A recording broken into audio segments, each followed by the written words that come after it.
बिस्मिल्लाहिर्रहमानिर्रहीम। Statistical and mathematical help desk में Javed Sheikh lectures की एक नई सीरीज़ के साथ हाजिर है। आज जो लेक्चर्स की मैं सीरीज़ शुरू करने जा रहा हूँ वो हैं इंटीग्रेशन के ऊपर, जिसको हम एंटी डेरिवेशन भी कहते हैं। ये इस सीरीज़ का पहला लेक्चर है। हमारे तालिब इल्मों को इंटीग्रेशन खासी मुश्किल लगती है, तो मैं कोशिश करूँगा कि इसको आसान वे में सिखाया जाए ताकि बच्चे आसानी के साथ इंटीग्रेशन सीख लें और फिर वो अपने प्रॉब्लम्स में इंटीग्रेशन का इस्तेमाल भी कर सकें।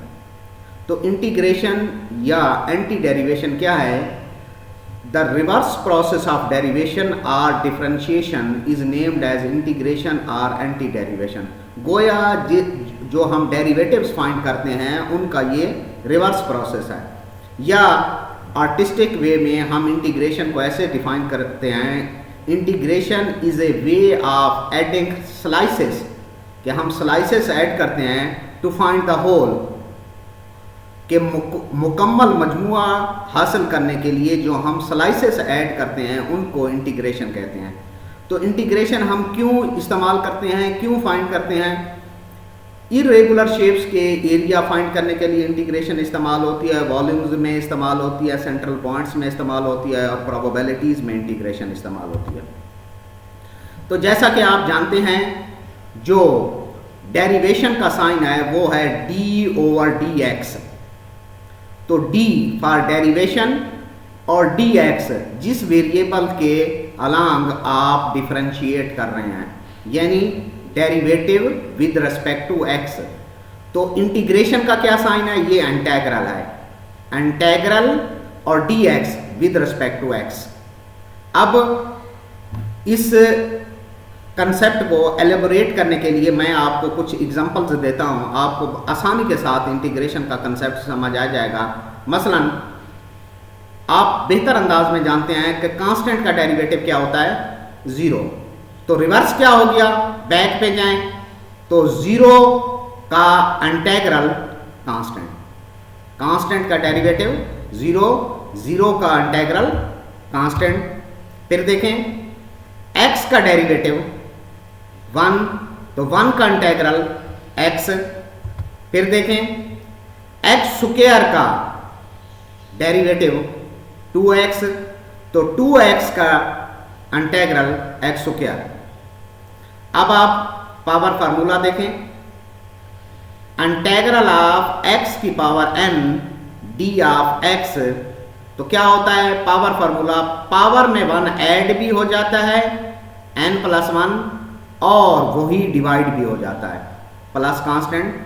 ये फार्मूला कब इस्तेमाल होता है? जब आपके पास n की वैल्यू -1 नहीं होगी, यानी -2, -3, +1, +2 कुछ भी होगी लेकिन -1 नहीं होगी।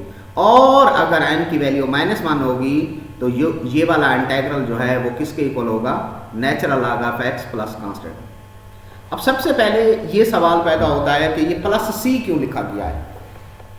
उसकी रीज़न ये होती है कि आप लोग बेहतर अंदाज में जानते हैं, जब हम डेरिवेशन करते हैं तो कांस्टेंट का डेरिवेटिव जो होता है ज़ीरो हो जाता है। जो भी डेरिवेशन का क्वेश्चन होगा अगर उसके अंदर कांस्टेंट आया हुआ है तो उस कांस्टेंट का डेरिवेटिव जो हो जाएगा वो क्या हो जाएगा? ज़ीरो हो जाएगा। तो क्या होता है, इसी बात को कंपनसेट करने के लिए बेनिफिट ऑफ डाउट लेते हुए हम ये सपोज करते हैं कि सपोज जो हमने एक्चुअल डेरिवेशन का क्वेश्चन किया था उसमें को कांस्टेंट था जो डेरिवेटिव लेने के बाद ज़ीरो हो गया, तो उस ज़ीरो को हमने कंपनसेट किया प्लस कांस्टेंट से। अब आप इस पावर फार्मूले का प्रूफ देखें तो कहाँ से प्रूफ आप स्टार्ट करेंगे? क्योंकि ये रिवर्स प्रोसेस है डेरिवेशन का, तो आप डेरिवेशन का पावर फार्मूला देखें। तो डेरिवेशन का पावर फार्मूला क्या है? d/dx x की power n is equal to n x की पावर n-1। तो आप क्या करें? बैक पे ले जाएं तो ये इसका इंटीग्रल n x की पावर n-1, इसका इंटीग्रल क्या हो जाएगा? x की पावर n। अब आप क्या करें? n की बजाय जहां जहां n आ रहे हैं वहां पर क्या रिप्लेस कर दें? n+1। ये n आया n+1, ये n आया n+1, और ये n आया n+1। तो अब क्या कर दें, दोनों साइड्स पे ये इस n+1 से दोनों साइड्स पे आप क्या कर दें, डिवाइड कर दें। तो क्या हुआ जी, जब डिवाइड किया यहां से वो खत्म हो गया, ये इधर आ गया n+1, -1 + 1 से कैंसिल होगा, x की power n d of x is equal to x की n+1 ओवर n+1। और ये कांस्टेंट क्या है, जो बेनिफिट ऑफ डाउट के लिए कंपनसेट कर रहा है, 0 की जगह कांस्टेंट आया। अब ये आपका पावर फार्मूले का पहला हिस्सा है। अगर आपके पास n की वैल्यू -1 है, ये फार्मूला कब यूज होगा, जब n की वैल्यू -1 नहीं होगी। और अगर n की वैल्यू -1 है तो इंटीग्रल ऑफ x की पावर -1, तो क्या होगा जी, क्या हो गया वो आपके पास x की पावर -1, वो हो जाएगा 1/x। अब आप देखें नेचुरल लॉग x का डेरिवेटिव क्या होता है, नेचुरल लॉग x का डेरिवेटिव क्या होता है 1/x। तो 1/x का इंटीग्रल क्या हो गया, नेचुरल लॉग ऑफ x, और कांस्टेंट जो है ये कांस्टेंट ऑफ इंटीग्रेशन है। अब कुछ फार्मूलाज हम देखते हैं। मैं अपने स्टूडेंट्स को ये कहता हूं कि नए फार्मूले ना, इंटीग्रेशन के नए फार्मूले ना इस्तेमाल करें, उन्हीं डेरिवेशन के फार्मूलों को उल्ट करें। आपने क्या करना है, इंटीग्रेशन में नए फार्मूले नहीं इस्तेमाल करने, आप लोगों ने क्या करना है, डेरिवेशन के फार्मूलों को उल्ट करना है। कैसे, साइन का डेरिवेटिव काज, तो काज का इंटीग्रल साइन, काज का integral sine plus constant of integration. Cos का डेरिवेटिव माइनस साइन, तो माइनस साइन का डेरिवेटिव काज। अब माइनस को हम खत्म करेंगे, माइनस कैसे खत्म होगा, दोनों तरफ नेगेटिव से मल्टीप्लाई कर दें, ये खत्म हो गया, डेरिवेटिव ऑफ साइन एक्स वो हो जाएगा minus cause x plus constant of integration. अब आप आगे चलें, टेन का डेरिवेटिव सीकेंट स्क्वायर, तो सीकेंट स्क्वायर का इंटीग्रल टेन एक्स। फिर आगे चलें, काट का डेरिवेटिव माइनस कोसिकेंट स्क्वायर, तो माइनस कोसिकेंट स्क्वायर का इंटीग्रल बैक काट एक्स। नेगेटिव को खत्म करें, दोनों तरफ नेगेटिव से मल्टीप्लाई कर दें, ये खत्म हो गया, नेगेटिव इधर आ गया, तो कोसिकेंट स्क्वायर का जो इंटीग्रल है वो है minus cot X plus constant of integration. अब आप फिर देखें सीकेंट का derivative, secant into tan X, secant X into tan X, तो secant X into tan X इसका इंटीग्रल ये वाला सीकेंट एक्स। नेक्स्ट देखें कोसिकेंट का derivative minus cosecant X into cot X, तो minus cosecant X into cot X इसका जो integral होगा वो होगा कोसिकेंट एक्स। नेगेटिव को खत्म करेंगे, दोनों तरफ नेगेटिव से मल्टीप्लाई कर देंगे, तो क्या होगा आपके पास कोसिकेंट एक्स कॉट एक्स का जो इंटीग्रल होगा वो होगा minus cosecant x plus constant of integration.